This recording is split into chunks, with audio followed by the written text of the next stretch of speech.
not live by that typical, based on the past, the typical society norm. Communities, especially here in Puerto Rico, where you have a slew of people who have a shit ton of money. Right, that can support it. That can support that whole movement. Right.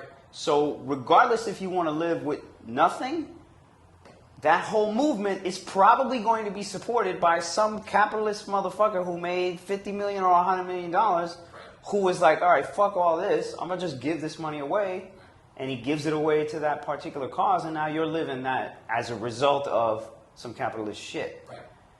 You know what I'm saying? 100%. Do you think that the mindset now that you've gotten as you've gotten older has made you less hungry monetarily? Like, are you less motivated by your goals and shit now? Definitely. Because you're like, if I have enough, the business isn't going under, no one's kicking me out, lights stay on. Definitely. Now what the fuck? Definitely. Because I can tell you, like, on a different scale, of course, me and my fiance over the last 5 years have gone through that switch of survival mode to having enough. Yeah. And when you go through that, it does, even on a smaller scale, like I said, it makes you question, well, what am I doing? Yeah. Like, what are we doing this for? But that's the beauty of life, man. No, you can, at any moment you wake up, or at any moment in a conversation with Francie or you can decide after the end of that conversation, like, hey, I'm going to live in the jungle. This is what the fuck I'm going to do. You know? I'm not wearing clothes. I'm not showering. I'm going to the jungle. Fuck your money. You know, and who cares what anybody says? You have the freedom and the choice to be able to do so. The question is can you move?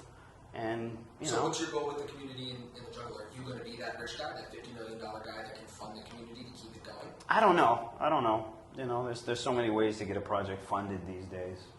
You know, it doesn't really require that per se, and it doesn't require that much, but, you know, I don't know. I think it's just another avenue. Is it your retirement plan? Are you going to live up there full time when you're shut down? You know, we like to say this. Yeah. We like to say that that's what we're going to do. But there's another part of you, I bet, that can't even see you retiring. Well, that's what I'm saying. You're going to need a Wi-Fi signal for the rest of your life. I've talked to 70-year-old dudes who have traded all their lives. Yeah.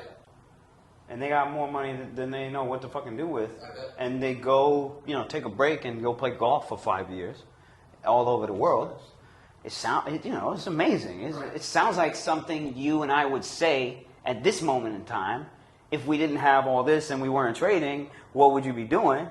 Right? And, you know, in those conversations you say, like, hey, this is what I'd do if I had blah, blah, blah. Just traveling the world. So they'll be like, yeah, then I got bored and I went back to trading. Right. It sucks you back in.